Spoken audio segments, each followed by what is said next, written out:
hacemos un zoom a las noticias. A esta hora empieza Zoom al Día, para el desarrollo de las noticias y el análisis de la jornada. Empezamos.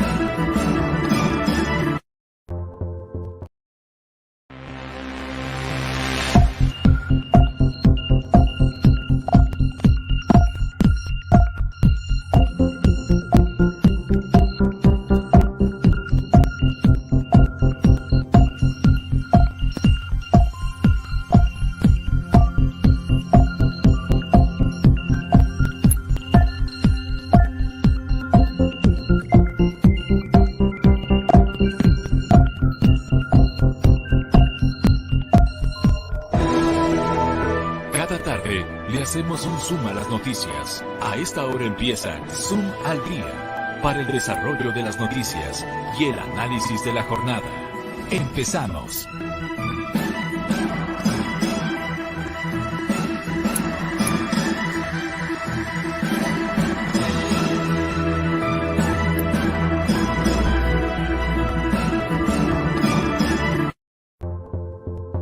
En el apuro del día a día, hay noticias que se nos pasan, declaraciones que no escuchamos, información que oímos a medias.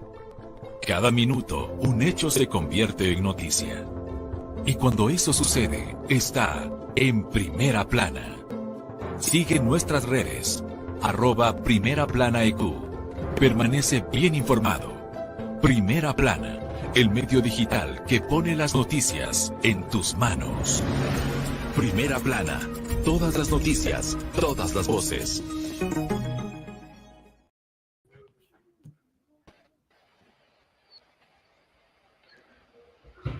Hola a todos, buenas tardes, saludos cordiales, qué gusto que nos acompañen, 17:39, ya estamos listos para comenzar con Zoom al Día, nuestro espacio digital de cada tarde, cada noche, aquí a través de las plataformas digitales de Primera Plana, siempre invitados a que ustedes se enlacen con nosotros a través de nuestra fanpage de Facebook, nuestro canal de YouTube, nuestra cuenta Twitter, @PrimeraPlanaEQ, que son las posibilidades para que ustedes puedan seguir este espacio de interacción, de tertulia, de análisis, de crítica, por supuesto, sobre los temas de la gran agenda nacional, a cargo de del equipo de Primera Plana y de quienes justamente conducimos este espacio, mi compañera Suelen Grande y quien les habla Fabricio Vela, al cierre de la jornada de este lunes 23 de enero del 2023. Hola Suelen, bienvenida. Hola Fabri, buenas tardes también a todas las personas que se conectan. Antes de pasar a lo propio, quiero darle el saludo respectivo a todas las personas que ya están conectadas. La primerita que se conectó a Maricruz. Saludos, Suma al Día, nos dice Lenin Raúl Román desde Canadá, Ricardo Briceño, Pauli Ábalos desde el Tena, Ramiro Cabrera, Jorge Armijos desde Guayaquil, Delia María Moreno, Orión Murillo desde Canadá, Héctor Quilachamín, Araceli Córdoba, Lourdes Espinosa desde Daule, dice Lenin Raúl Román, Alexander Loor, Marta Peralta, Héctor Quilachamín, Misael Hidalgo desde Loja, nos dice Eleida Ibarra desde Guayaquil, Betty Aski y Oscar Ruales desde Ibarra. ¿Cómo estás, Fabri? Buenas tardes. Todo bien, Su. Estaba con un fondo equivocado, gracias al equipo que me alertó. Bueno, empezando la semana con novedades, es una barbaridad como uno no pierde la capacidad de asombro, Suelen. Como hemos empezado justamente la semana, vendría a ser tercera semana consecutiva. Los detalles vinculados a la evolución de los casos o del caso de corrupción que ahora mismo mantiene en el ojo de la tormenta al gobierno, aunque el presidente de la República no lo quiere reconocer, ¿no? Lo vamos a analizar ya mismo en este espacio. Tenemos bastante material para compartir, para conversar junto a todos ustedes y, por cierto, compartir nuestras entrevistas para la jornada del día de hoy. Hoy vamos a dialogar en nuestro programa con Giovanni Atariguana. Él es el director nacional de Unidad Popular, Hablaremos sobre la coyuntura política, hablaremos sobre la campaña por el no en la consulta popular, entre otros temas. Y también tendremos nuestro segmento notarial con el doctor Edgar Cárdenas, presidente del Colegio de Notarios de la provincia de Cotopaxi. Esa es nuestra agenda, nuestra entrevista, la primera que será en vivo, la otra entrevista será, obviamente, es una entrevista pregrabada que la difundimos el pasado jueves en Sonorama y que obviamente los lunes, como corresponde, nosotros la pasamos acá en nuestro espacio digital. Suelen Granda, la jornada del día de hoy, para entrar en materia, ¿no? Para ir directo a la vena. Creo que la jornada del día de hoy se ha caracterizado por el análisis de la entrevista que ayer concedió el presidente de la República. Yo no recuerdo, y corrígeme si estoy equivocado, no tengo en mi cabeza que en entrevistas anteriores la Secretaría de Comunicación de la Presidencia de la República haya dispuesto cadena obligatoria. No recuerdo, no tengo en mi cabeza, no me acuerdo. Si es que esto ocurrió, habrá sido una o dos veces. Si es que ocurrió, no tengo en mi cabeza. Pero ayer, por ejemplo, en la entrevista que el presidente le concede a Milton Pérez, hubo una disposición de la SECOM para que se transmita en vivo a través de Cadena Nacional de Radio y Televisión. Y luego lo que pasó hoy con el secretario de Anticorrupción, el doctor Luis Verde Soto, que renunció y su renuncia me parece que no ha merecido mayores explicaciones. Así que creo que estos son los dos temas como para empezar la jornada, Suelen. Y bueno, de hecho estaba revisando un poquito las tendencias de Twitter, que digamos son las tendencias también que marcan la política, ¿no? Twitter es bastante político a diferente de las otras redes sociales. Y en primer lugar, Santiago Cuesta. En mi trending topic aparece Santiago Cuesta. Entiendo que en otros también aparecerá, no sé cómo estará el tuyo, Fabri, pero en el mío está Santiago Cuesta. Y en efecto, ese fue uno de los nombres que se dio en esta entrevista que tú bien lo anotas, Fabri, que concedió ayer el presidente Guillermo Lasso, apuntando que Santiago Cuesta sería una de las personas que está detrás de algún tipo de financiamiento a la posta, ¿no? A propósito de todos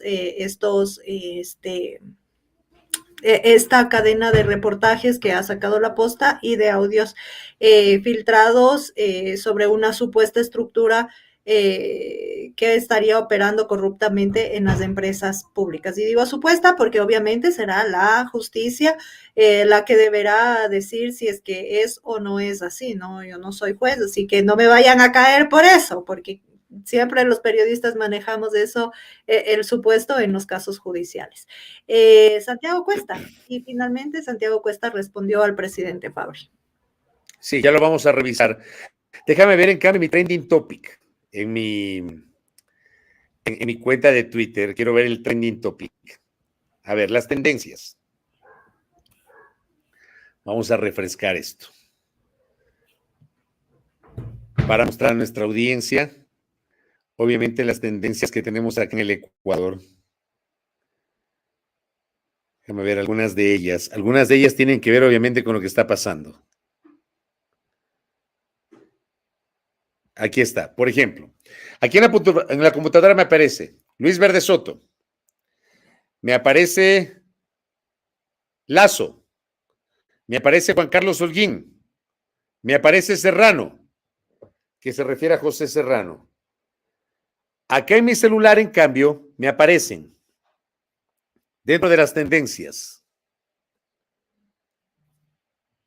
Boscán, Diego Sánchez, Juan Carlos Holguín, Santiago Cuesta, Luis Verde Soto y hasta el colega Milton Pérez. Aparecen como las tendencias de Twitter sobre lo que está pasando acá en el Ecuador y creo que se ha generado en torno a esto que está ocurriendo ahora mismo. Ahora, empecemos con lo de Luis Verde Soto. ¿Qué te parece, Sueli?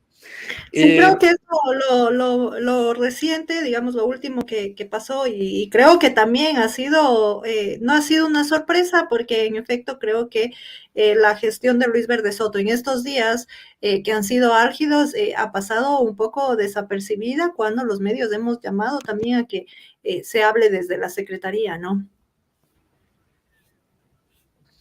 De acuerdo. A ver, ¿qué pasó el día de ayer? Anoche, la Secretaría de Comunicación desarticuló una convocatoria inicial para una rueda de prensa que estaba prevista para hoy a cargo del doctor Luis Verde Soto. El mensaje que recibimos los periodistas fue el siguiente. Denme un segundo. Tengo un montón de información hoy, créeme. Estoy como loco porque me llega información. Ya mismo les voy a contar lo que está pasando ahora mismo en la Corte Constitucional. Pero ha sido un día de locos, de locos. A ver, mira tú. El sábado, a las 2 de la tarde, la Secretaría de Comunicación convocó a una rueda de prensa. Dice, la Secretaría de Política Pública Anticorrupción invita a los medios de comunicación al primer informe de presuntas irregularidades denunciadas este lunes 23 de enero del 2023 en Quito, 10 horas con 30 minutos, Plataforma Financiera Norte, piso 4, bloque panorámico. Las acreditaciones se recibirán hasta las 22 horas del domingo 22 de enero. Se solicita asistir con puntualidad. Bueno, hasta un arte nos enviaron. Ahí está el arte. Hasta el arte. Este arte nos enviaron. Creo que ahí se ve el arte. Vea. Ahí se ve. Clarito se ve.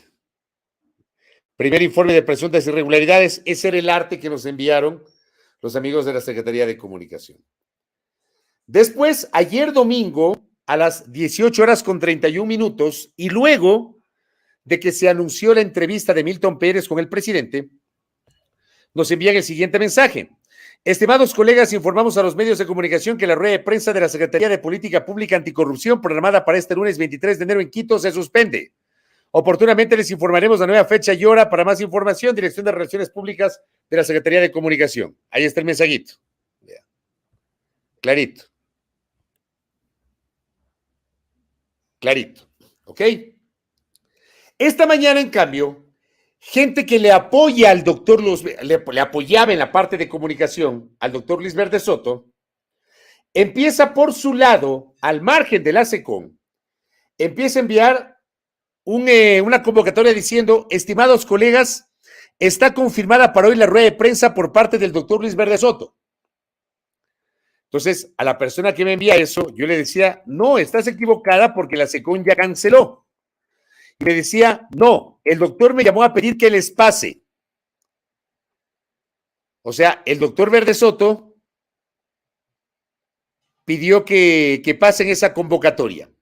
Los colegas han ido a la plataforma gubernamental, le estuvieron esperando, les dijeron que ya llega, que se demora 10 minutos, que se demora 20 minutos. Al final ofrecieron disculpas y les dijeron los colegas comunicadores institucionales, 1000 perdones, no va a llegar el doctor Verde Soto. Y oh sorpresa, aparece el comunicado del Ejecutivo, donde, quiero ver si lo tengo a la mano, el comunicado del Ejecutivo, donde confirman la renuncia del doctor Verde Soto, pero no lo hacen, digamos, no fue la primera parte del párrafo, ni fue el título del comunicado de prensa. Aparece en puestos secundarios lo de la renuncia del doctor Luis Verde Soto a la Secretaría Anticorrupción de la Presidencia de la República. Ya tengo aquí.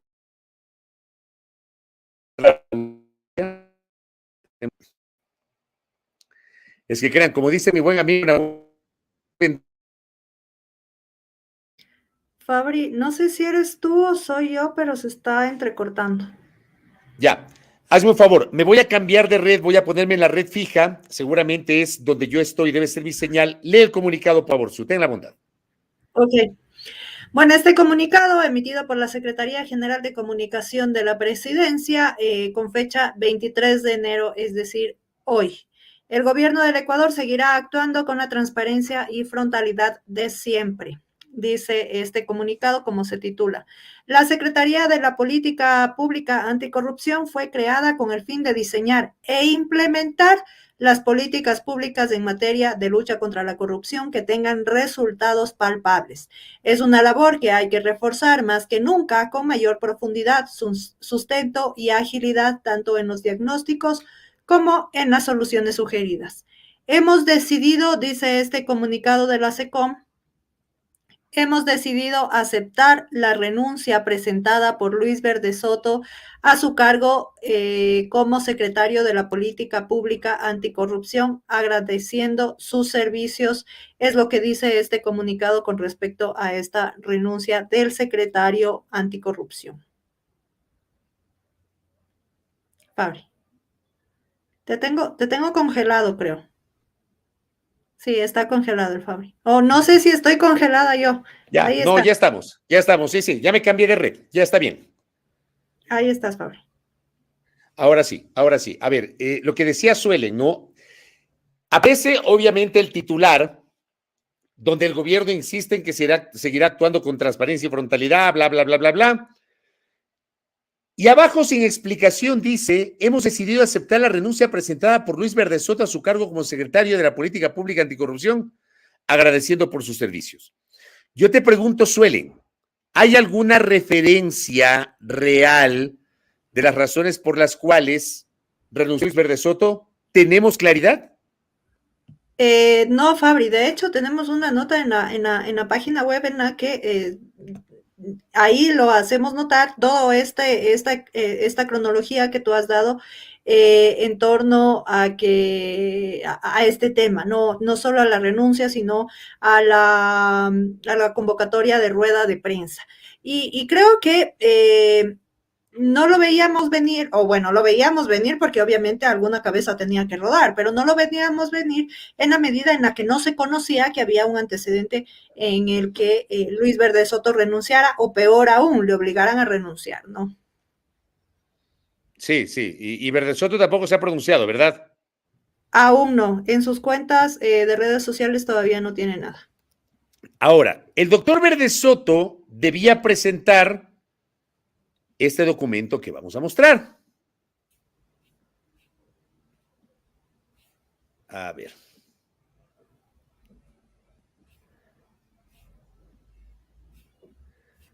Este era el documento que estaba previsto que presente el doctor Luis Verde Soto Custode. Primer informe sobre presuntas irregularidades renunciadas.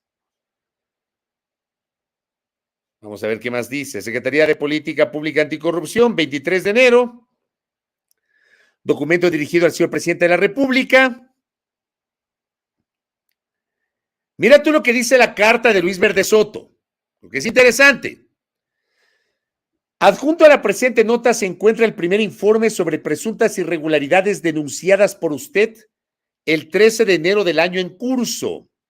El informe ha sido realizado observando escrupulosamente las competencias señaladas en la creación de la Secretaría a mi cargo y los principios y conceptos señalados en los lineamientos, políticas y plan de acción de la institución. Asumo con frontalidad las afirmaciones realizadas, que tienen el carácter de pistas que potencialmente puedan conducir a la configuración de indicios en las instancias judiciales correspondientes. Ahí dice: este informe se inscribe en la incorporación de una atribución adicional a la Secretaría, mediante la cual se le atribuye funciones en los directorios de la empresa coordinadora de empresas públicas EMCO. De este modo, la Secretaría deja de desempeñar un papel exclusivamente ceñido a la previsión de la corrupción mediante el diseño de políticas anticorrupción e integridad, el que sin embargo sigue siendo el corazón de las actividades de la Secretaría. Me llama la atención el segundo párrafo, Suelen, donde dice: asumo con frontalidad las afirmaciones realizadas que tienen el carácter de pistas. Veamos qué hay más abajo. Primer informe dice, ahí está el índice, hipótesis de trabajo, franquicia, compensaciones, direccionamiento, competencia coludida, grupo corrupto, lavado de activos mediante la contratación pública, conflicto interempresarial, análisis por niveles, modus operandi en el FLOPE Benco, que revisar este documento. Aquí están los antecedentes.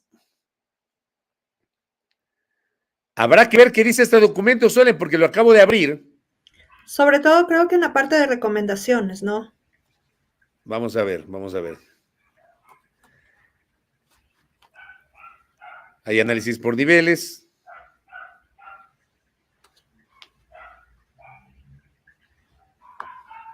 Nivel 1, nivel 2, nivel 3.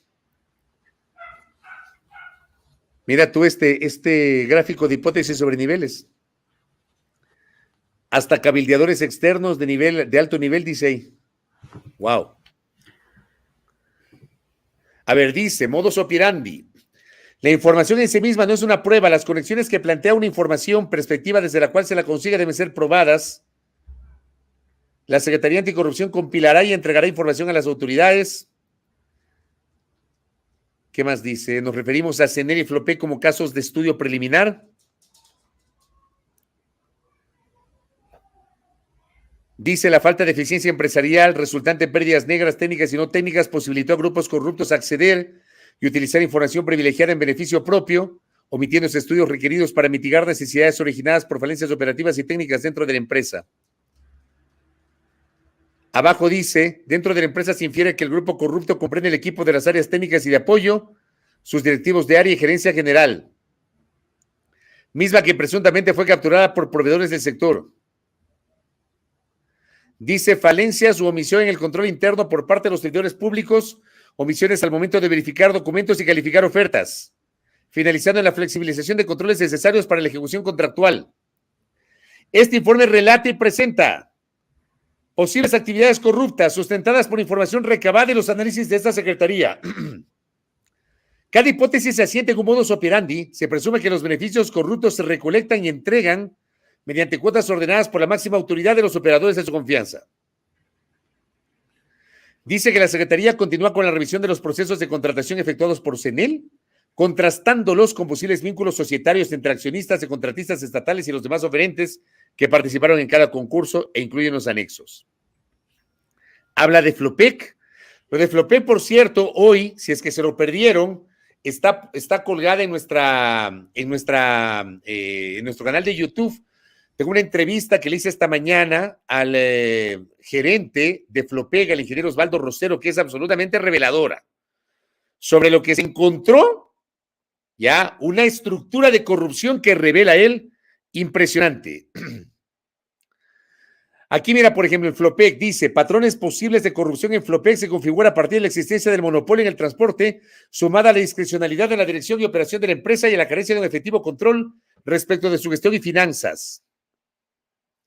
Habla de la EMCO, la empresa coordinadora de empresas públicas, que estuvo liderada por el hoy desaparecido Hernán Luque Lecaro.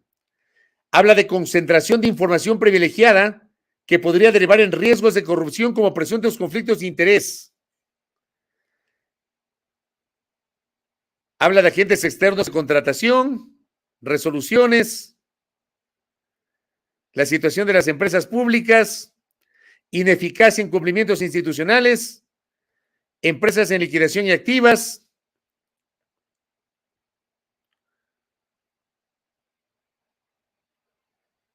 riesgos. Dice que la Secretaría ha solicitado información detallada y diferenciada por cada empresa sobre los nombres de los cargos gerenciales, su tiempo de duración, el nivel de responsabilidad de estos y sus remuneraciones. Los funcionarios de la más alta jerarquía de las empresas pudieron haber sido los operadores de las empresas que realizaban el usufructo de control corrupto de las empresas públicas. Obviamente deben existir, dice, otros elementos de juicio en torno a esta probable pista, dice este documento. ¿Qué más dice? La Secretaría solicitó a ENCO los planes de inversión y presupuestos presentados por los gerentes de las empresas públicas coordinadas y los aprobados por el directorio de EMCO. Este requerimiento tiene como finalidad inferir preliminarmente sobre el posible cometimiento de delitos como el tráfico de influencias o concusión entre los niveles gerenciales de las empresas públicas y de la EMCO, así como de los respectivos directorios. Mira tú, más abajito. Es importante, donde dice 73, póngale ojo al número 73. Está interesante esto. Estamos revisando en caliente aquí con Suelen. Es importante contar con información que podría conducir a establecer pistas sobre la existencia y formas de operación de grupos corruptos de las empresas públicas. Con oficio 23 del 18 de enero, la Secretaría de Anticorrupción ha solicitado a la ENCO información relacionada con los nombres y apellidos, números de cédula, cargos desempeñados, periodo de ejercicio de funciones y detalle de responsabilidades de, entre otros, los funcionarios que han sido mencionados como parte del círculo más cercano al expresidente de EMCO, Hernán Luque Lecaro. Entre dichos funcionarios de confianza se mencionan, aunque sin limitarse a ellos, a los señores Leonardo Cortázar, y ojo que está subrayado y en negrilla, resaltado. Leonardo Cortázar, Osvaldo Rosero, Juan Carlos Rosero, Juan Francisco Quirós, Enrique Boca Morán, Héctor Suárez y Cintia Cabrera. ¿Qué más dice? Más abajito, vamos al 76.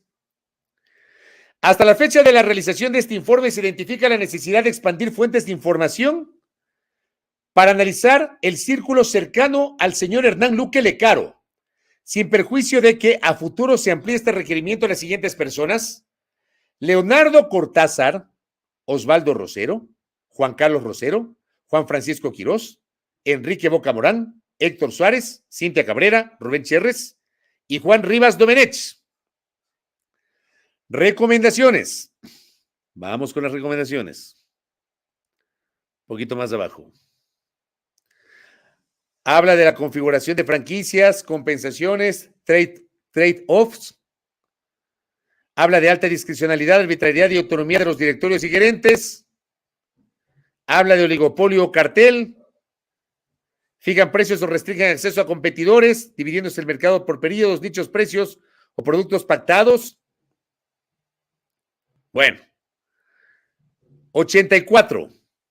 Es un documento de 22 páginas que lo acabo de mostrar en este momento a la audiencia, que es el documento que hoy no fue presentado por el doctor Luis Verde Soto, pero que ha sido distribuido a los medios de comunicación. ¿Qué le parece, Suelen Grande? Y en un drive, ¿no? Que no es un tema menor, ¿no? Porque, digamos, el documento bien pudo haberse emitido por un PDF, pero no, ha sido un drive que deja en constancia desde dónde llega ese documento, quién lo creó, quién lo subió, quién lo envió al repositorio. Y creo que de alguna manera esto sigue poniendo en jaque al gobierno. No sé cómo se encuentre a lo interno, pero claro, sin duda aún está poniendo en jaque al gobierno con este tema del Gran Padrino o el caso Encuentro, como ustedes lo quieran decir, esta presunta estructura de corrupción. Ahora, yo escuché hoy, digamos, este audio que filtró La Posta, y a mí me llama la atención que existe de alguna manera una presunción, pero no logra comprobarse, Fabri, en efecto, cuál es la participación de Danilo Carrera en estos temas y sobre todo si es que en efecto ocurrió, digamos, estas negociaciones para que una persona tenga el puesto de ministro. Y digamos, yo quiero ser abogado del diablo, pero el tema de ministro sí es una competencia que está directamente en el presidente y en el círculo más íntimo del presidente. No encuentro una razón, o no sé tú cómo le ves, pero no encuentro una razón para este audio vincularlo con un tema de corrupción. Ahora sí, si es que se lo quiere vincular para decir que Danilo Carrera en efecto sí conocía a Cherres, ahí sí. Y hubo muchas respuestas, ¿no? No solamente tuvimos la de Cuesta, sino también la de José Serrano y también la de Danilo Carrera en contra de Anderson Boscan y del medio digital La Posta, ¿no? Sí, de acuerdo. Habrá que desmenuzar este documento. Le acabo de hacer llegar también a mi querido colega y amigo Francisco Herrera Arauz para que con su acuciosidad lo revise, pero creo que es un documento que hay que analizarlo. Nos acaba de llegar en este momento una convocatoria. A las 8 de la noche han dispuesto una cadena nacional, de mañana. Dicen. No. Mañana. Tienes razón. Mañana 8 de la noche. Para mañana 8 de la noche, dice Mensaje a la Nación, cadena obligatoria de 4 minutos a las 8 de la noche. Mañana. ¿Quieran a decir mañana? ¿Y por qué aguardan hasta mañana? Habrá que ver. Nueva reducción de impuestos.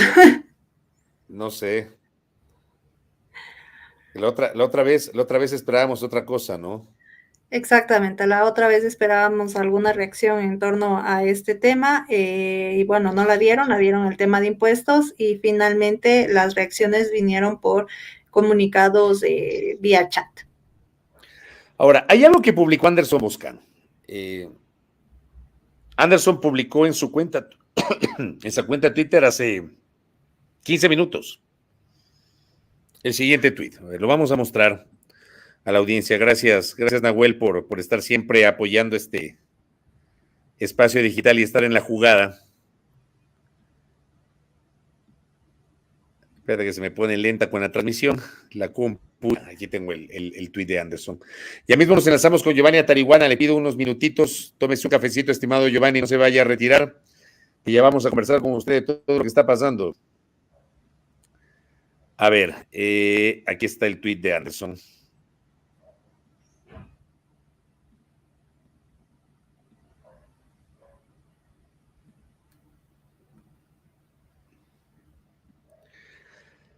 A ver, este es el tuit de Anderson Boscan.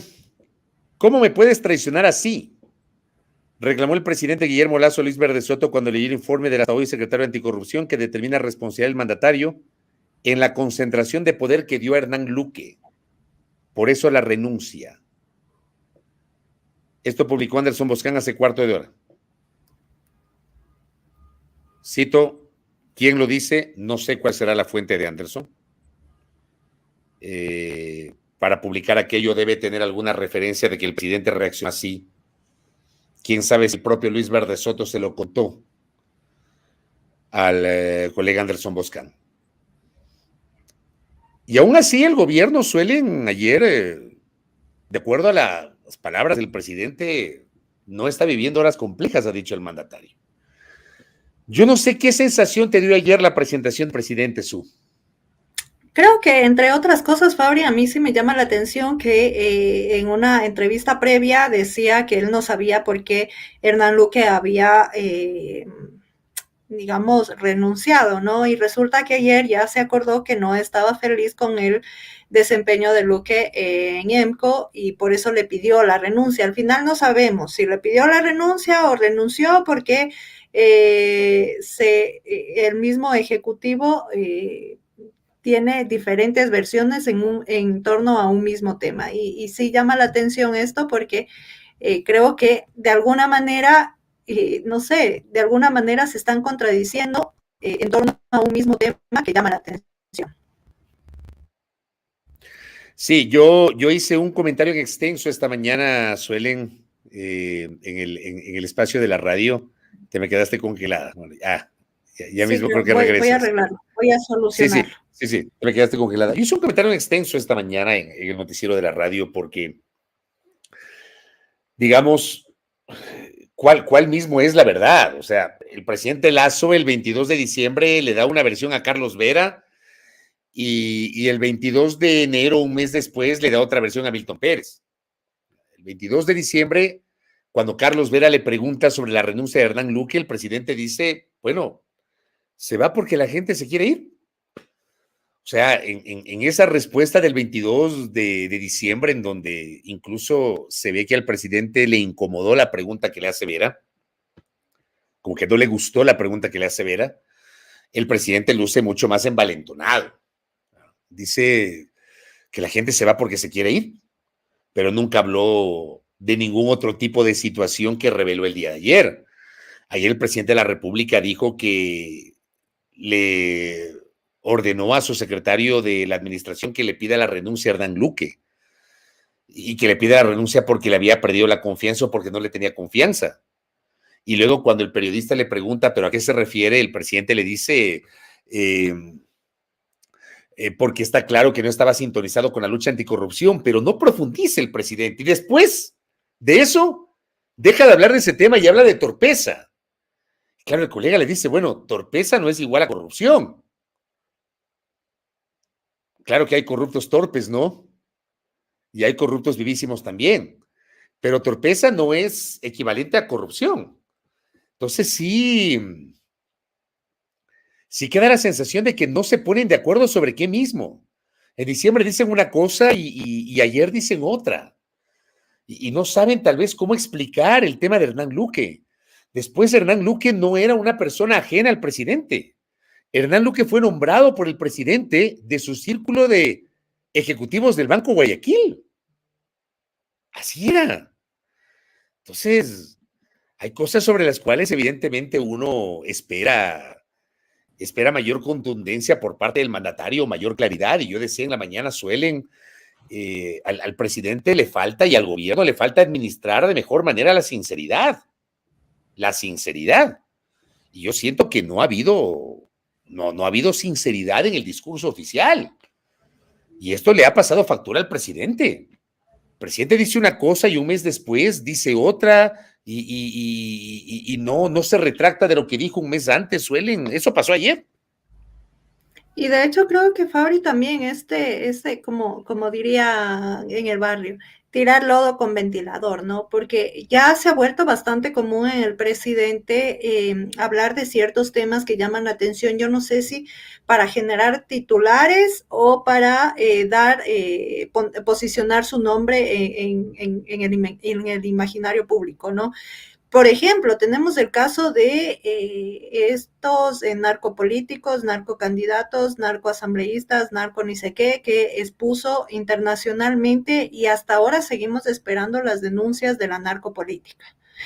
No hay tal, no sé si es que en realidad existe y el presidente quiere dejar pasar las elecciones o de alguna manera está quemando tiempo por alguna razón de estrategia, pero hasta ahora no se ha dado, no se ha emitido ninguna información. Recuerda este triunvirato de la conspiración cuando señaló a Nebot, claro, Correa e Isa, y después no tuvo forma de probar de que existía tal triunvirato de la conspiración, y ahora también señala a personas externas que no son funcionarios, que en el caso de Santiago Cuesta sí fue funcionario, pero fue en el gobierno del expresidente Lenín Moreno, y nuevamente sin pruebas, y ellos salieron, al menos Santiago Cuesta ha salido a decirle a él que le asombra mucho que un amigo como él le esté señalando de esta manera, ¿no? Entonces creo que se vuelve bastante común en el presidente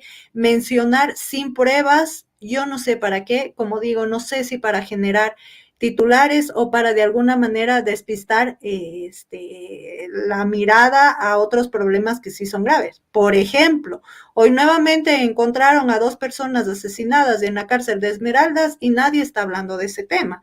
Nadie. A pesar de que es un tema bastante importante y que las cárceles siguen siendo un problema, nos tienen enfrascados en este tipo de problemas políticos que por un lado no se acaban de demostrar todas las pruebas del reportaje de 6 meses y por otro lado el presidente sale a defender a su círculo cercano y a tirar lodo con ventilador a ciertas personas sin tener un ápice de prueba. Y vuelvo y repito, esto ha sido bastante usado por el presidente, el mencionar a personas y después olvidarse de lo que dijo, y cuando se le pregunta sobre el tema, decir ya voy a poner, ya voy a decir, ya lo tenemos listo, hay un informe, mire este informe, si lo ve, no, esto es algo reservado, no le puedo mostrar. Uh-huh.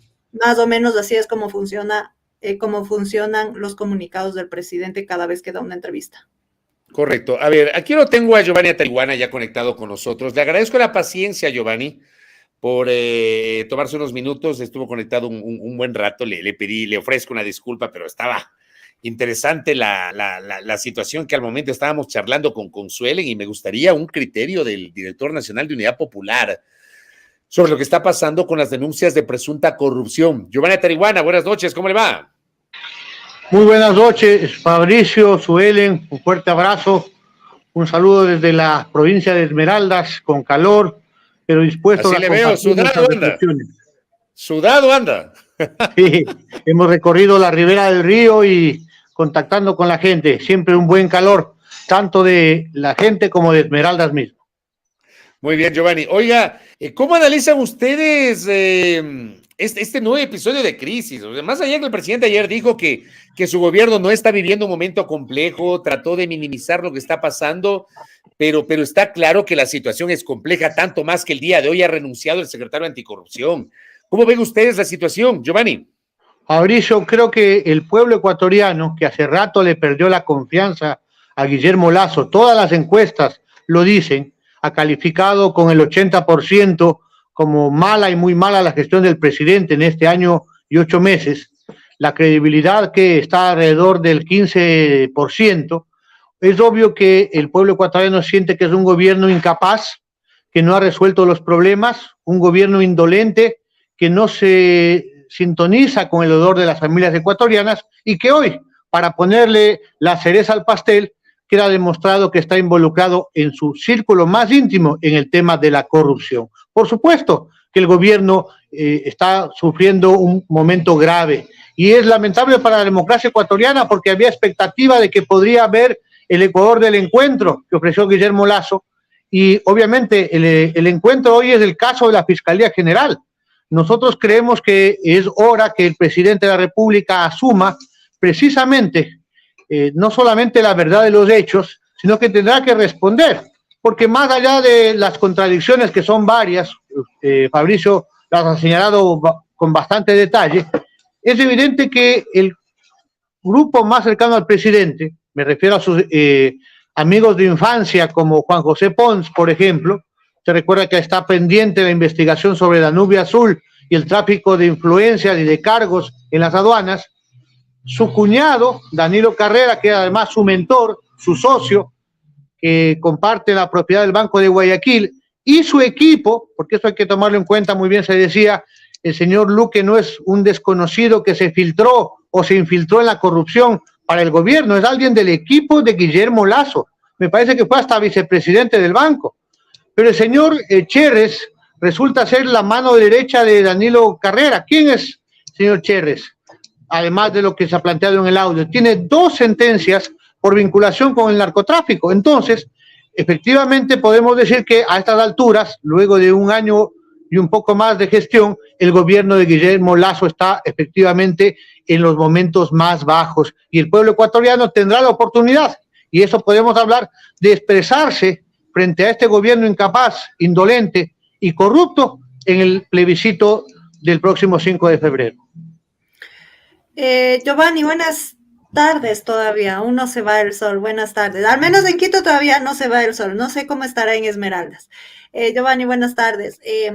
Hay un tema que, digamos, mientras nosotros estamos hablando de esta política, mientras estamos 3 semanas hablando de lo mismo, mientras sacan comunicados, mientras existe un trending topic que señala todavía todo lo relacionado al tema del padrino, existe también problemas en el país, como es el tema de la inseguridad. Y yo sí le quería preguntar, aprovechando que nos está acompañando, ¿cómo toma Unidad Popular el asesinato a Julio César Faracho?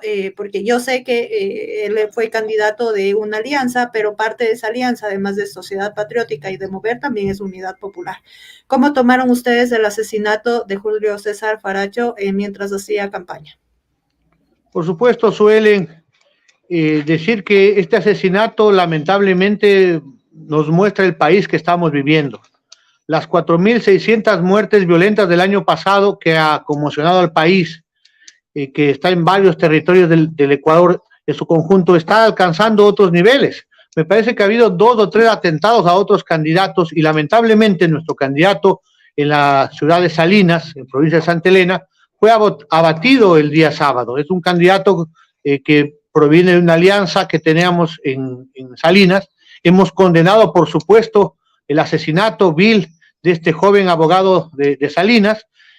Obviamente estamos exigiendo que el gobierno, la fiscalía, hagan las investigaciones del caso. Dicen que ya tienen al autor intelectual, habrá que ver si corresponde. Y también nos hemos, por supuesto, solidarizado con la familia, con la militancia de la alianza. En las próximas horas estamos discutiendo el reemplazo de esta candidatura, porque creemos que el mejor homenaje a Faracho efectivamente es seguir la propuesta que él planteaba al pueblo de Salinas. Pero evidentemente hay muchos problemas que sienten las familias ecuatorianas. La inseguridad es una de esas, pero también el costo de la vida. La canasta básica está llegando casi a $800 mensuales. Tenemos una inflación en el tema de alimento que está llegando al 8%, pero eso no significa que lo del Gran Padrino sea un distractor. Nosotros creemos que es algo muy, digamos, complejo, porque estamos hablando no solamente de la corrupción al nivel del círculo presidencial, el gran cuñado, sino que estamos hablando de las empresas públicas que son patrimonio de todos los ecuatorianos. Cuando hablamos de las empresas eléctricas, no podemos olvidarnos que esta semana el ministro de Energía estaba hablando de que podían regresar los apagones.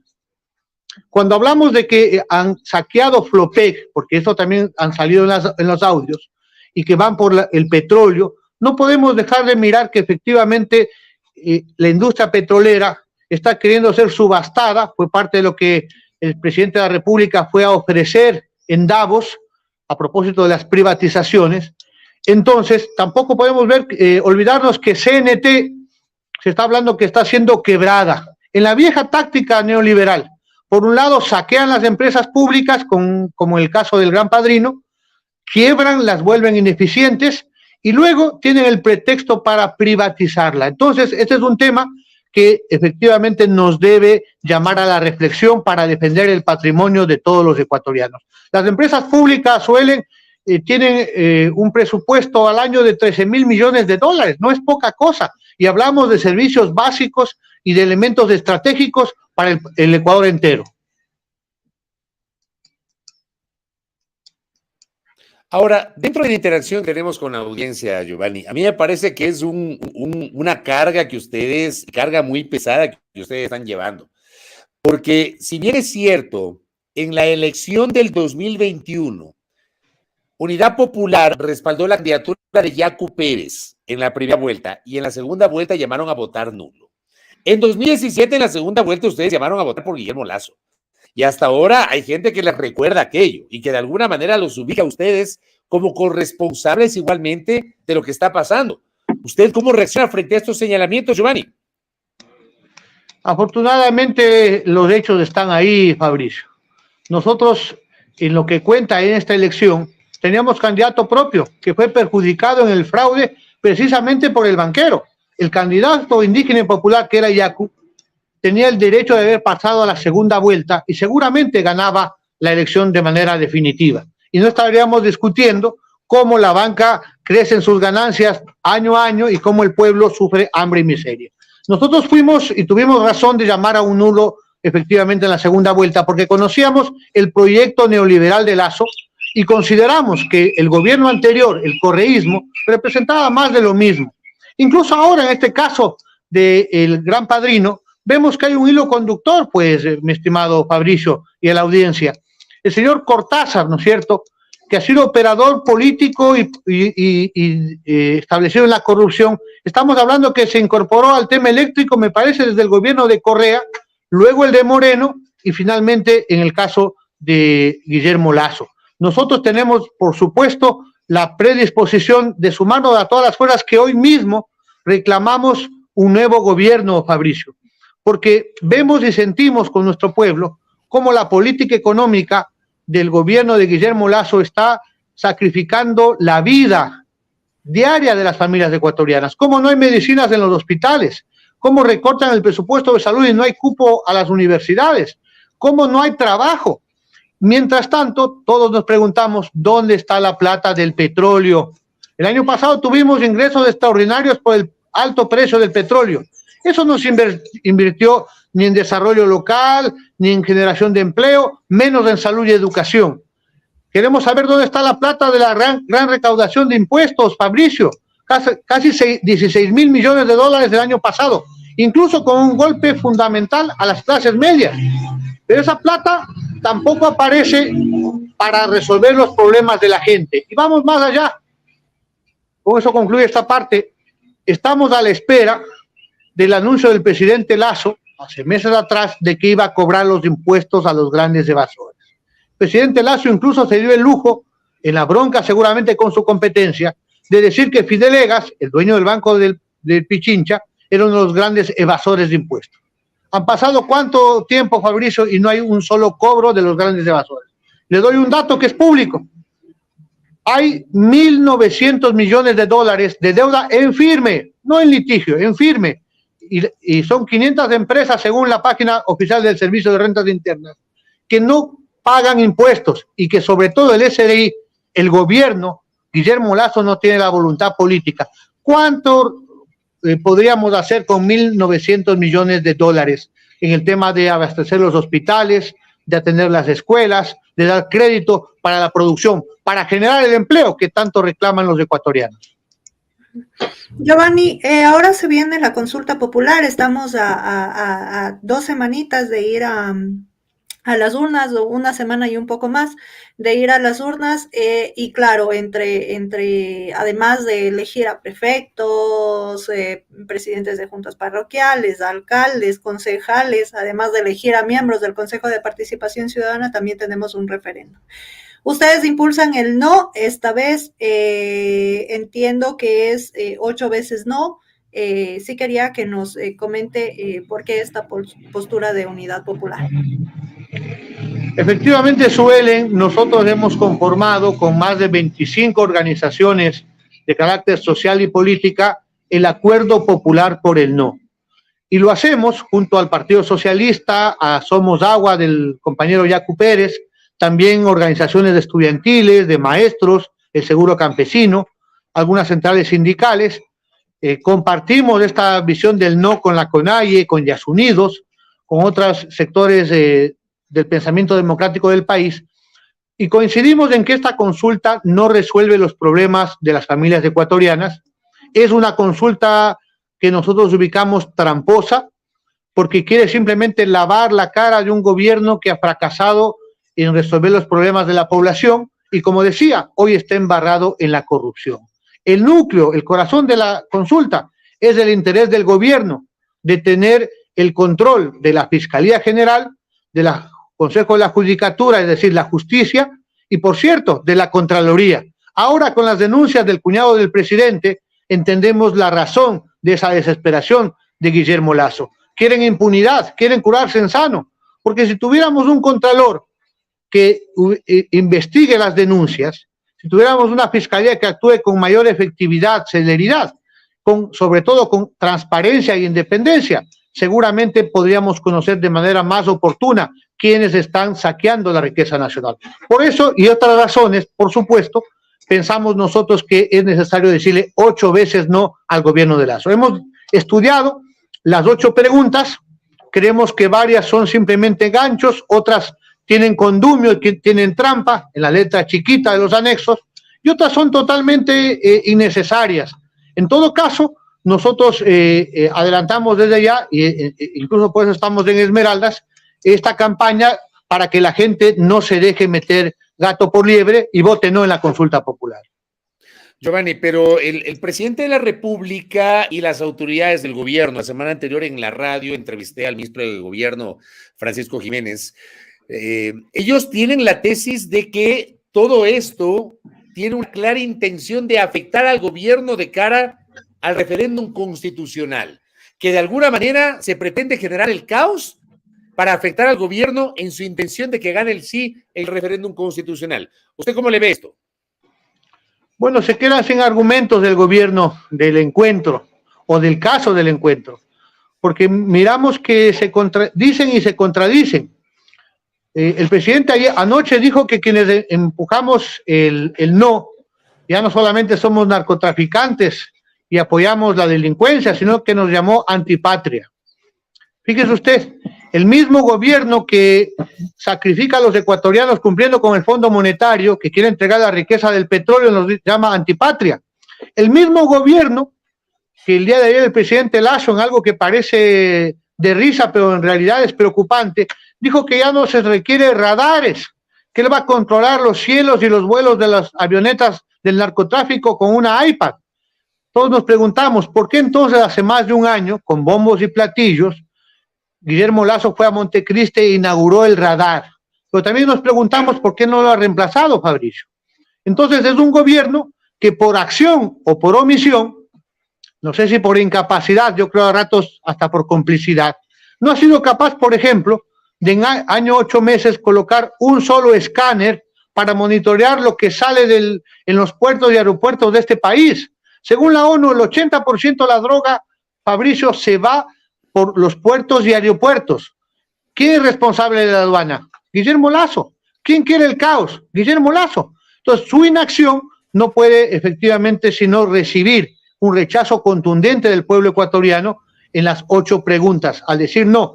Cuando hablamos, además de una campaña demagógica, Fabricio, los voceros oficiales están diciendo prácticamente que si gana el sí, al día siguiente terminan la violencia, termina la delincuencia, se acaba el narcotráfico, va a haber una expulsión masiva de gente mala. Nada más alejado de la realidad. Primero que la extradición requiere efectivamente tratados y tendrá que los países interesados pedirnos a los supuestos delincuentes, y es un proceso largo. Pero en ningún país del mundo, y eso debemos decirle a la población, la sola extradición ha resuelto ni ha terminado con el narcotráfico. Basta ver lo que pasa en México y en Colombia. Nosotros decíamos, el Chapo Guzmán está extraditado en una prisión norteamericana. Pero el cartel de Sinaloa está más activo que nunca.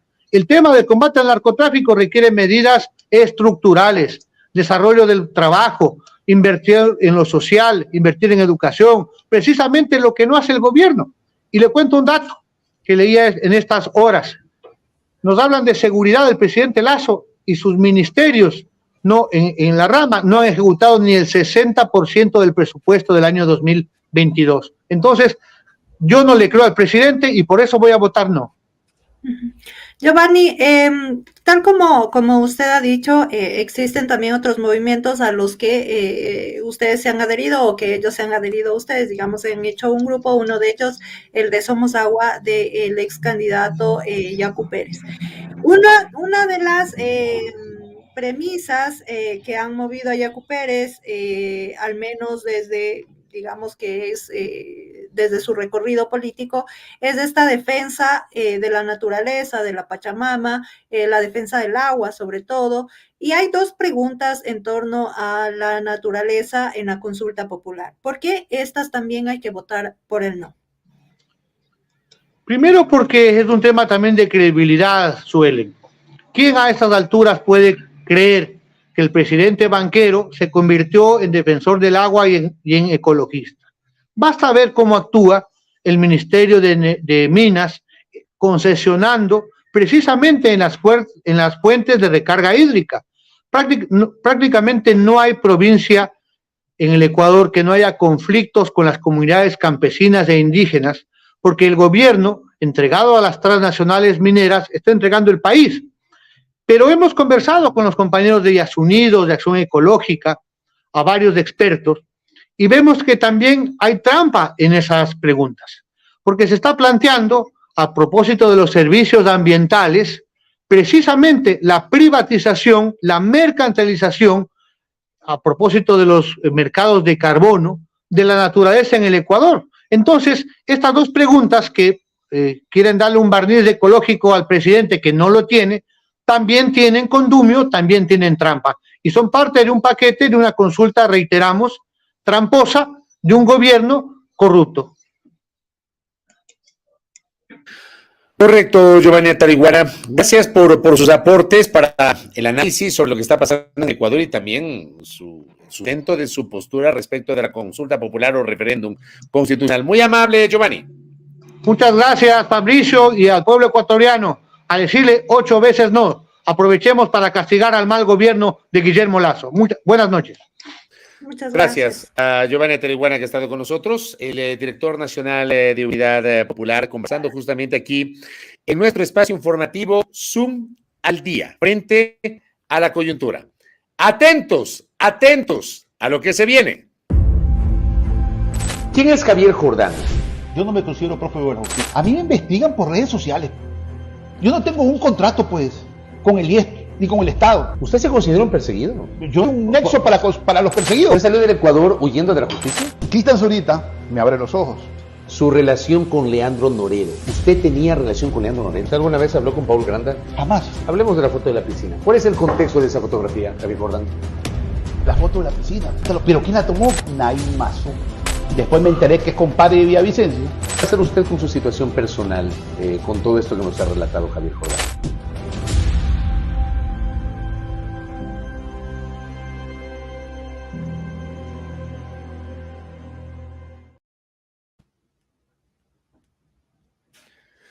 Muy bien, en las próximas emisiones vamos a presentarles a ustedes un diálogo exclusivo que logramos como Primera Plana con Javier Jordán, que es uno de los digamos, personajes mencionados en las últimas tramas asociadas a supuestos casos de corrupción.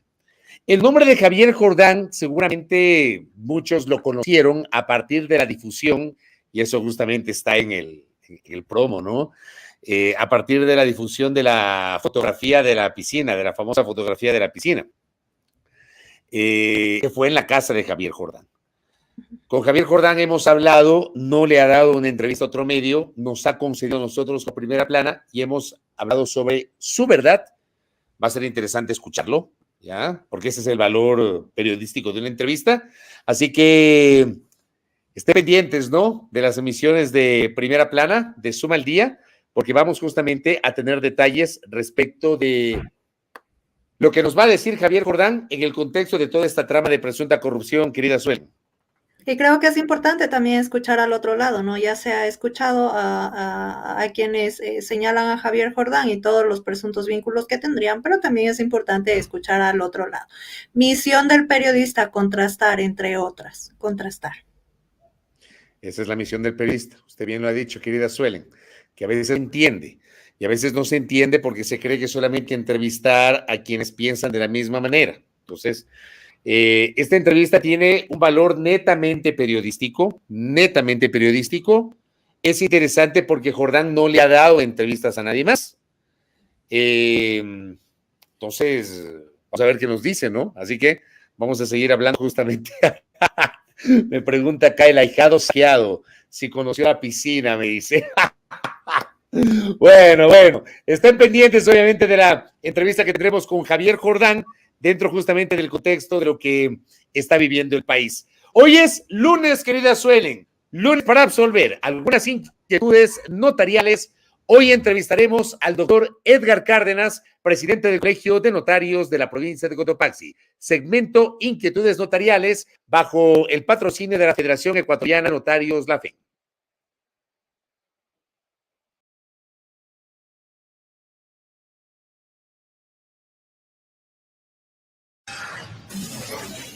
¿Sabe usted en qué consisten? ¿Qué prestan las notarías de los 221 cantones del país? En la primera hora. Hoy es jueves para absolver sus inquietudes notariales. Por Sonorama, la gran señal nacional.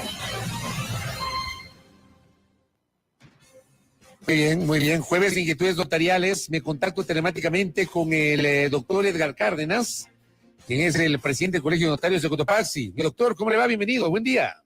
Muy buenos días, mi estimado Fabricio. Muchas gracias por la invitación. Siempre a las órdenes para hacer las consultas de la ciudadanía. Claro que sí. A ver, el tema que hoy vamos a plantear a nuestra audiencia es cómo funcionan los contratos de compra-venta de bienes inmuebles. Quisiera, doctor, pedirle que usted haga una exposición general de que si yo quiero hacer una compra o una venta de un bien inmueble, o sea, un departamento, una casa, un terreno, etcétera, ¿qué es lo que debo hacer a través del servicio notarial, doctor? Muchas gracias, perfecto. Estimado Fabricio, permítame, para entrar un poco en contexto, hablar respecto de lo que es el contrato de compra-venta. Y en este caso, el contrato de compra-venta de bienes raíces, bienes inmuebles. Tener presente primero que el contrato de compra-venta es una especie general de los contratos. Y para tener conciencia de lo que es un contrato, podemos partir del hecho de las definiciones que nuestra legislación ha establecido. Señalar que el contrato es el acto por el cual una persona se obliga a dar, a hacer o no hacer una cosa. Para que las personas podamos celebrar contratos, tenemos que cumplir ciertas condiciones, como por ejemplo ser capaces, expresar nuestro consentimiento en forma libre, que recaiga sobre un objeto lícito o una causa lícita. ¿Qué entender como capacidad? Es aquella facultad que tenemos las personas para obligarnos por sí mismos, sin el ministerio de ninguna otra persona. Pero ya entrando en contexto, el contrato de compra-venta o la compra-venta es un contrato por el cual una de las partes, la cual se le llama vendedor, se obliga con otra a transferir una cosa y en contrapartida recibe un precio. La persona que entrega este precio se llama comprador, mientras que la persona que entrega la cosa se llama vendedor. El precio, el dinero es considerada como precio como tal, pero para poder celebrar contratos existe asimismo condiciones específicas. Las condiciones específicas podemos decir aquellas habilidades de la ley establecido para que puedan celebrar el contrato, que son las mismas que se tiene una persona para poder celebrar un contrato. No obstante, existen ciertas limitaciones, como por ejemplo la celebración de contratos entre padres e hijos mientras estos sean incapaces, la celebración de contratos de compra-venta entre cónyuges, la celebración de contratos de compra-venta entre el mandante y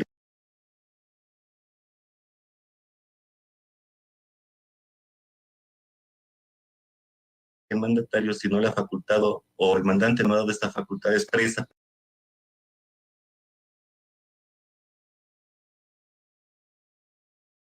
para que el mandatario pueda comprar bienes de su mandante, o la posibilidad de la compra-venta entre tutores y curadores, en fin, o en el caso de los servidores públicos, no es lícito, no es legal de que un servidor público compre bienes de la entidad pública o en que presta sus servicios. Hay que tener presente, y yo creo que casi todos hemos tenido la posibilidad en algún momento de celebrar un contrato de compra-venta, y una característica fundamental es el hecho de que un contrato de compra-venta puede celebrarse a partir del consenso de la parte, de ese encuentro de voluntades que existe entre el comprador y el vendedor, la transferencia de el objeto, la cosa que es materia de la compra-venta y a cambio un precio. Una característica básica, entonces, podemos decir que para el contrato de compra-venta es el consenso, es el acuerdo que existe. Con eso se perfecciona. No obstante de aquello, y para ir profundizando un poco más en el tema planteado, nuestra legislación ha establecido que para ciertos actos, para ciertos bienes, se requiere una solemnidad, y esa solemnidad se llama la escritura pública, y es ahí donde entramos los notarios públicos en el país. A ver, doctor. ¿Y cuáles son estos bienes? A ver, dele, doctor, dele, ¿cuáles son esos bienes? Porque tengo un par de preguntas que me están enviando. Dele. Son bienes raíces, son servidumbres, y son bienes relativos de una sucesión. Este tipo de bienes, por la categoría, por la trascendencia que tiene en la vida económica y jurídica, el legislador, no de ahora, de hace muchos años atrás, ha establecido de que tienen que ser celebrados por escritura pública. ¿Cuál es el objeto de esto? Primero, de que haya un catastro municipal, en función de que ellos puedan generar alguna planificación, la planificación territorial que lo hace en el lugar municipal, para que exista formalmente una tradición de los bienes a través de la inscripción en un registro de la propiedad, para que exista esa posibilidad de que no exista un advenimiento general o litigioso de los bienes en función de que existan los títulos correspondientes. O sea, exista certidumbre, certeza de que la escritura pública le da esa posibilidad al legítimo titular de esa escritura pública ser el dueño del bien raíz, ¿no es cierto? Entonces, es importante conocer de que la escritura pública de bienes inmuebles del departamento, del terreno, de la casa, tiene que ser por escritura pública, porque hemos visto en la práctica que muchas personas comparecen a las notarías y en el ejercicio profesional también a pedirnos o a solicitarnos de que se notarice una constancia o un documento privado o el hecho mismo de que alguna acta otorgado entre particulares para darle fuerza o darle vida jurídica. Y estas circunstancias han sido catalogadas por nuestra legislación como actos nulos. Entonces, el hecho es de que los ciudadanos tenemos que estar conscientes, conocer, saber, en el evento de que queremos hacer una adquisición de un departamento, de una casa, un terreno, lo principal que tenemos que saber es de que si es que la persona que está ofertando ese bien inmueble tiene escritura pública otorgada a un notario, en el cual obviamente tiene que estar inscrito en el registro de la propiedad, sirva para poder empezar a hacer la negociación. Doctor. Doctor, le voy a trasladar algunas preguntas, generemos respuestas cortas y concretas para absolver algunas de las que nos están enviando los oyentes. Por ejemplo, don Ramiro Montalbán pregunta, tengo una casa que compré hace años con disolución de la sociedad conyugal, pero en dicha escritura no se hace constar que tenía disolución. sino que se hace constar únicamente casado. ¿Qué pasa allí? Estimado Fabricio, el Estado civil nos sigue a todo lado. Entonces, el hecho de que no haya existido de forma expresa en escritura la frase que ha sido otorgada en un Estado civil casado con disolución de la sociedad conyugal, no significa de que no tiene legitimidad esa disolución de la sociedad conyugal. Tiene plena validez la persona que haya adquirido bajo el Estado civil casado con disolución de la sociedad conyugal. Esa particularidad no forma parte de la sociedad conyugal que ha sido disuelta. Hay que entender que cuando una persona se casa, entre los efectos personales y patrimoniales que se presentan es la vigencia de la sociedad conyugal.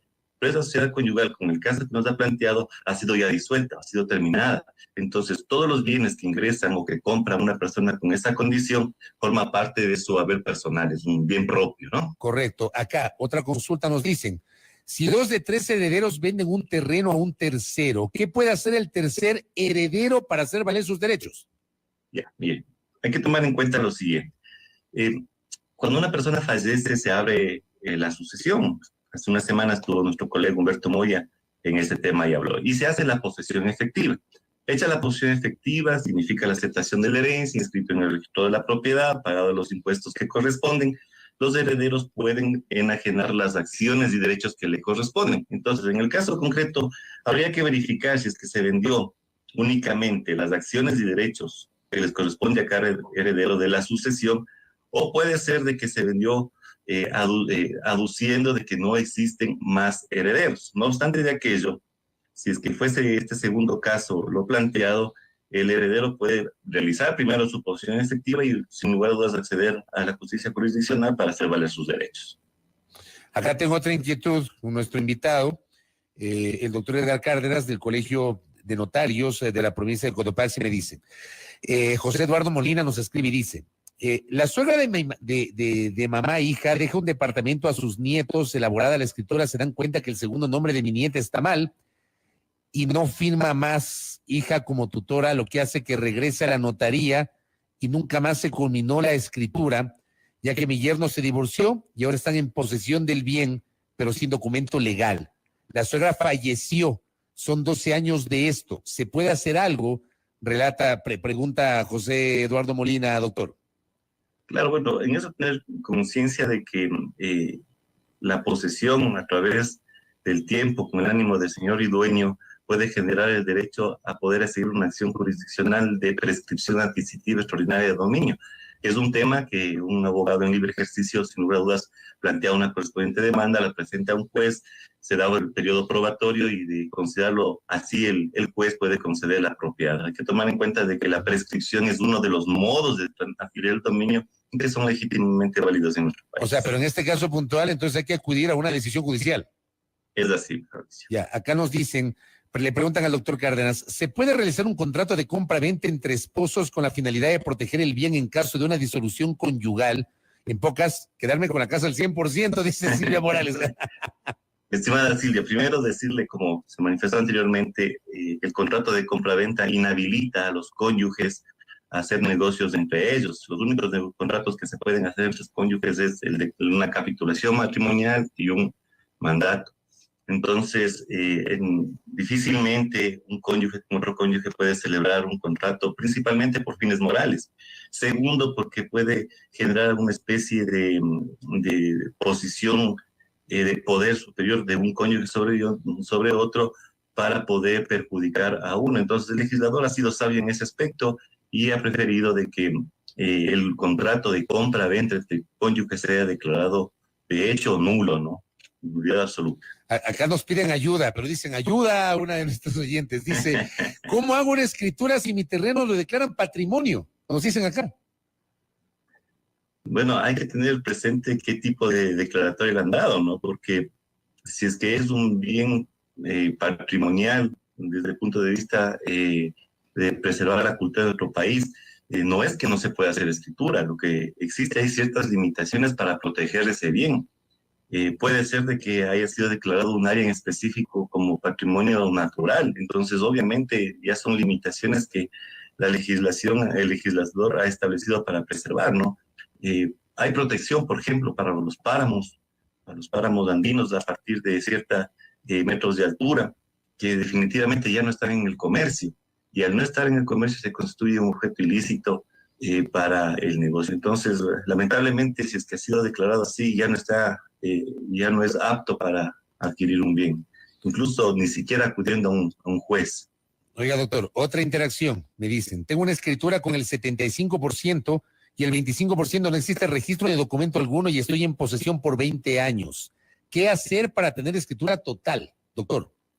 Mire, o sea, existe ahí una especie, un cuasi contrato de comunidad, y la única forma, o las únicas formas para, según la legislación, para poder constituir, consolidar la propiedad de una sola persona es una partición, que la persona que se concentre en una sola persona la totalidad de las acciones y derechos y la pérdida de la cosa. Entonces, debe haber, más que seguro que debe haber, lo difícil es saber quién lo tiene. Y esa es una lucha titánica que en muchas de las ocasiones ocurre cuando existen más de una persona o más de una persona propietarios de un bien. Acá me dice otro oyente, Gustavo Cadena, si un predio tiene el título, ¿puede el INDRA declarar terreno baldío en lo rural? No, ¿Pregunta? Definitivamente no. Eso es categóricamente que no. Ah, ya, correcto. Acá Carmita Aliaga también dice, ¿cómo saber si se ha hecho la disolución de la sociedad conyugal? Bueno, únicamente uno tiene que acceder o acercarse al registro civil, obtener una partida de matrimonio en donde tiene que marginarse la disolución de la sociedad conyugal. Y a partir de esa marginación al registro civil, tiene efecto la disolución como tal. Pero la disolución aplica para el futuro, ¿verdad? O sea, los bienes que fueron adquiridos dentro de la sociedad conyugal son bienes mancomunados. Y aunque se disuelva después, es así, ¿no? Perfecto, así es. Obviamente, como decía, cuando una persona contrae matrimonio tiene dos efectos. El uno personal, que es el respeto, el procrear, el cuidarse y el vivir juntos, ¿no? Y el otro, el patrimonial, que es la vigencia de la sociedad conyugal. Pero como toda sociedad, como tiene un inicio, puede tener un fin, y eso se llama disolución de la sociedad conyugal. La disolución puede hacerse ante un notario público, como también, obviamente, cuando hay acuerdo, como también puede ser ante un juez cuando no hay acuerdo. Y luego de aquello viene un periodo que se llama la liquidación de la sociedad conyugal. En esta liquidación, las partes pueden llegar a un acuerdo, como tampoco pueden hacerlo, y es a través de un juez, no hay acuerdo, llegan a establecerse cuáles son los bienes que ha habido en la sociedad conyugal. Luego de aquello establecer cuál ha sido el valor de esta sociedad, de los haberes de la sociedad conyugal, y después liquidarlos conforme a nuestro Código Civil.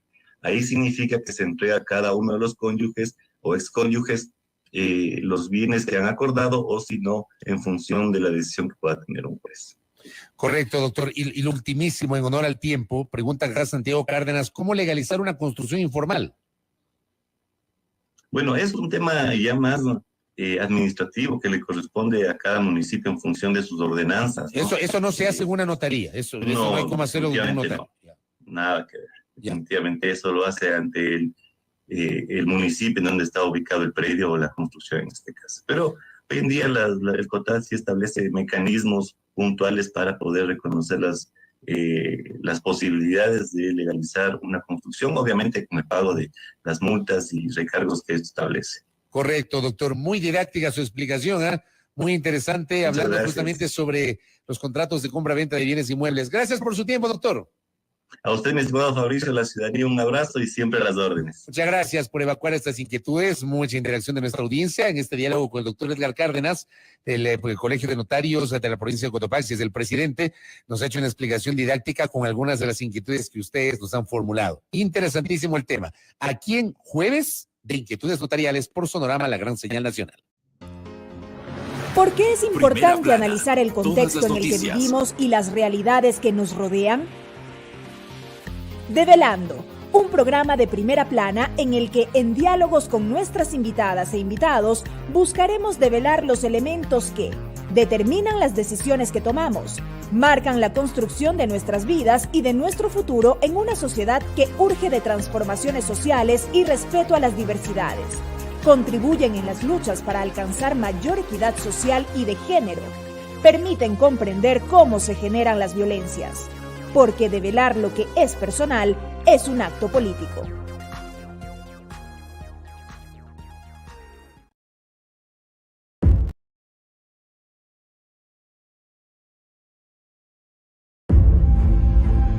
¿Quién es Javier Jordán? Yo no me considero prófugo de la justicia. A mí me investigan por redes sociales. Yo no tengo un contrato, pues, con el IES ni con el Estado. ¿Usted se considera un perseguido? Yo un nexo para los perseguidos. ¿Usted salió del Ecuador huyendo de la justicia? Cristian Zurita me abre los ojos. Su relación con Leandro Norero. ¿Usted tenía relación con Leandro Norero? ¿Usted alguna vez habló con Paul Granda? Jamás. Hablemos de la foto de la piscina. ¿Cuál es el contexto de esa fotografía, Javier Jordán? La foto de la piscina. Pero ¿quién la tomó? Naim Mazú. Después me enteré que es compadre de Villavicencio. ¿Qué va a hacer usted con su situación personal, con todo esto que nos ha relatado Javier Jordán?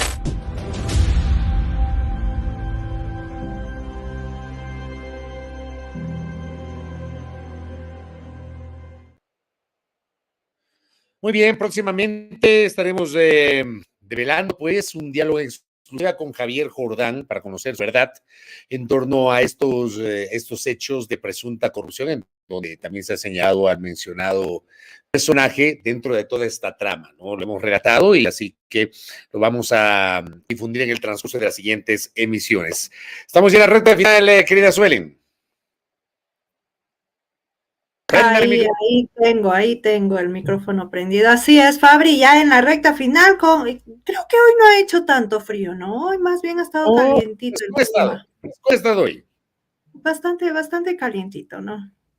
Muy fresco. Bueno, mañana en la primera hora por Sonorama, la gran señal nacional, interesantísima agenda de entrevistas. Carlos Rabascal Salazar, ex candidato a la vicepresidencia de la República, estará con nosotros con su visión sobre el momento político que vive el país. Y luego, Byron Maldonado, asambleísta oficialista, asambleísta de gobierno, quien tiene el bloque de acuerdo nacional, igualmente, como enfrenta el gobierno la crisis. Y luego tendremos nuestro segmento rumbo a las urnas 2023. Gonzalo Pérez, candidato a la prefectura de la provincia de Pichincha, su propuesta de campaña. Jonathan Parra, candidato a la alcaldía de Guayaquil. Y Patricio Aldivieso, candidato a la alcaldía de Loja, diversificando justamente nuestra agenda de entrevistados para el día de mañana, para conocer, obviamente, pues, las propuestas de cada uno de los aspirantes a los diferentes cargos de elección popular, de cara justamente a los comicios que se efectúan en menos de 2 semanas, ¿no? De aquí a 2 semanas, o sea, de aquí al lunes 6 de febrero, estaremos seguramente en este espacio comentando los resultados electorales. Menos de 2 semanas, y claro, el jueves 2 de febrero se acabará la campaña electoral. Pendientes justamente de aquello. Suelen Gran, que tengas una linda noche, ¿ah? Igual para ti, que tengas una noche muy, muy bonita. Igual para todas las personas, muchas gracias por acompañarnos, a pesar de que es grabada la entrevista notarial. Hubo muchas personas que ahí tenían algunas preguntas, igual, ya saben, pueden visitar Sonorama, pueden ver Sonorama en vivo para también acceder a todas las respuestas en torno a sus preguntas. Fabri, que tengas una linda noche. Linda noche para ti, Suelen, para todos. Gracias por vuestra generosa sintonía. Los espero mañana a las 6 de la mañana en la primera hora por Sonorama, la gran señal nacional, 17:30, suma el día por las plataformas digitales de Primera Plana. Un abrazo, hasta mañana. Si piensas que los espacios en redes no se leen, pues acabas de hacerlo. Anuncia tu marca y tus productos en nuestras redes. Consulta nuestros paquetes en ventas@primeraplana.com.es. Primera Plana, tu anuncio sí se lee. Aquí termina Suma al Día. Agradecemos su sintonía e interacción. Suma al Día. Todas las noticias, todas las voces. Hasta pronto.